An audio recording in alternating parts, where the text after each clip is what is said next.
بسم اللہ الرحمن الرحیم۔ السلام علیکم ورحمۃ اللہ وبرکاتہ۔ امام شافعی رحمۃ اللہ علیہ کے زمانے کا واقعہ ہے کہ ایک علاقے کا کوئی گورنر تھا، حاکم تھا۔ وہ اپنی بیوی کے ساتھ اپنے گھر میں تنہائی کے لمحات میں تھا۔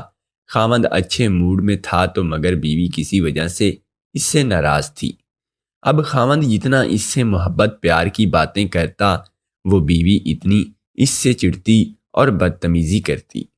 جب خاوند نے بہت زیادہ اس سے محبت کا اظہار کیا تو عورت کا دماغ اس وقت گرم تھا۔ وہ بے وقوف آگے سے کہنے لگی کہ او جہنمی پیچھے ہٹ، مجھے ہاتھ مت لگا۔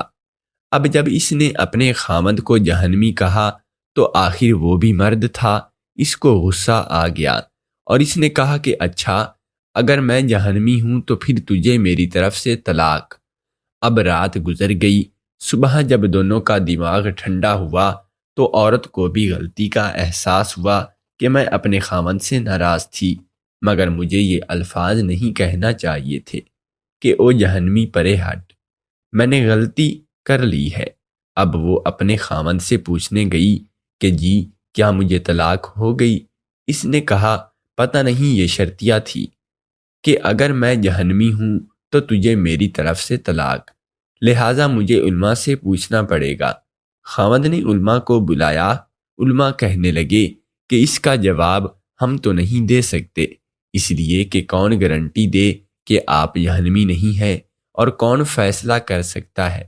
یہ تو قیامت کے دن اللہ تعالیٰ فیصلہ کریں گے۔ لہٰذا یہ بات زبان پر زد عام بن گئی۔ سینکڑوں علماء سے رابطہ کیا گیا، مگر کوئی عالم، کوئی مفتی اس کا جواب نہیں دے پا رہا تھا۔ بادشاہ پریشان تھا، وہ بھی اپنی خوبصورت بیوی کو طلاق نہیں دینا چاہتا تھا، بیوی بھی اب طلاق نہیں لینا چاہتی تھی۔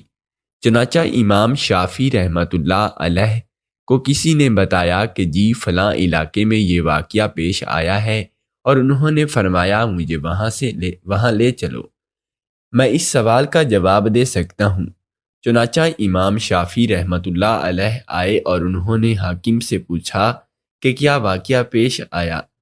اس نے بتایا کہ اس طرح میری بیوی نے یہ الفاظ کہے اور میں نے اس کے جواب میں یہ الفاظ کہے، اب بتائیں طلاق ہوئی کہ نہیں؟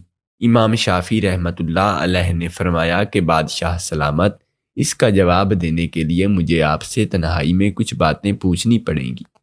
اس نے کہا کہ بہت اچھا۔ چنانچہ امام شافعی رحمۃ اللہ علیہ نے اس سے پوچھا کہ بادشاہ سلامت، مجھے زندگی کا کوئی ایسا واقعہ بتائیے کہ جس میں آپ گناہ کرنے کا موقع رکھتے ہوں، گناہ کرنا آپ کے لیے آسان ہو، مگر اللہ رب العزت کے ڈر کی وجہ سے آپ نے اپنے آپ کو بچا لیا، تو کوئی واقعہ ایسا سنائے۔ بادشاہ سوچتا رہا، کہنے لگا کہ ہاں، ایک دفعہ میری زندگی میں یہ واقعہ پیش آیا۔ کہنے لگا کہ ایک دفعہ میں جلدی میں اپنے دفتر کے کاموں سے فارغ ہو کر اپنے بیڈ روم میں چلا گیا۔ جیسے ہی میں داخل ہوا، میں نے دیکھا کہ محل میں کام کرنے والی لڑکی میرے کمرے میں چیزوں کو سنوار رہی تھی، بستر کو ٹھیک کر رہی تھی۔ جب میری اس کے چہرے پر نظر پڑی تو لڑکی حسن و جمال میں بہت اعلیٰ تھی۔ چنانچہ میں نے دروازے کو لاک کر کے بند کر دیا۔ جب میں لاک لگا کر آگے بڑھا تو لڑکی سمجھ گئی کہ میری نیت خراب ہے۔ وہ نیک بخت تھی اور پاک دامن تھی، تو میری طرف دیکھ کر اس نے کہا کہ اے بادشاہ، اللہ تبارک و تعالیٰ سے ڈر۔ جسے ہی اس نے یہ الفاظ کہا کہ اللہ تبارک و تعالیٰ سے ڈر، میرے دل میں ڈر آ گیا اور میری آنکھوں کے سامنے میدان محشر کا منظر آ گیا کہ جب میں اللہ کے سامنے پیش ہوں گا تو اپنے اللہ کو کیا جواب دوں گا، اور میں نے تالا کھول دیا اور اس لڑکی کے کہا کہ چلی جاؤ۔ حالانکہ اگر میں چاہتا تو لڑکی سے اپنی خواہش پوری کر لیتا، مجھے کس نے پوچھنا نہیں تھا، مگر اس نیک بچی کے یہ الفاظ میرے دل پر بجلی بن کر گرے اور مجھے اللہ تبارک و تعالیٰ کا خوف آ گیا، اور میں نے گناہ کے اس موقع سے بچنے کے لیے اس لڑکی کو واپس بھیج دیا، اور یہ ایک ایسا گناہ ہے جو میں کر سکتا تھا، مگر اللہ کے خوف کی وجہ سے میں نے نہیں کیا۔ جب اس نے یہ واقعہ سنایا تو امام شافعی رحمۃ اللہ علیہ نے اس سے کہہ دیا کہ آپ کی بیوی کو طلاق واقعہ نہیں ہوئی، اس لیے کہ آپ جہنمی نہیں ہیں بلکہ جنتی ہیں۔ اور جب انہوں نے یہ فتویٰ دیا کہ سارے علماء ان سے بحث کرنے لگ گئے، آپ کیسے کہہ سکتے ہیں کہ آپ جنت کا ٹکٹ دے سکتے ہیں؟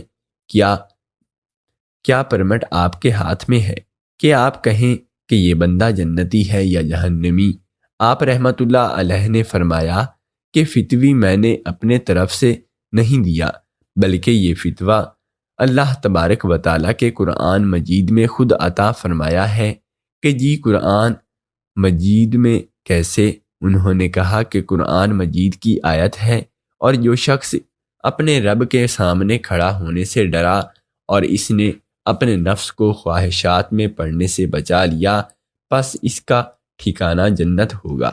اللہ تعالیٰ نے چونکے فرما دیا کہ لہٰذا میں فتوی دیتا ہوں کہ اس کبیرہ گناہ سے بچنے کی وجہ سے یہ بندہ قیامت کے دن جنت میں داخل ہوگا، اور جو بچی آج کے دور میں گناہ کی دعوت میں داخل ملنے کے باوجود اپنے آپ کو مضبوط رکھتی ہے اور اپنی عزت اور پاک دامنی کو محفوظ رکھتی ہے اور دعوت دینے والے کو نہیں کا جواب دے دیتی ہے، یہ لڑکی قیامت کے دن اللہ تعالیٰ کی جنتوں میں داخل کی جائے گی اور اللہ تعالیٰ کا دیدار عطا کیا جائے گا۔ اللہ تبارک و تعالیٰ ہمیں پاک دامنی کی زندگی گزارنے کی توفیق عطا فرمائے اور اس آیت پر عمل کرنے کی توفیق عطا فرمائے۔ یاد رہے کہ اسی قسم کا ایک قصہ ہارون الرشید کا زبیدہ کے ساتھ بھی ہوا تھا۔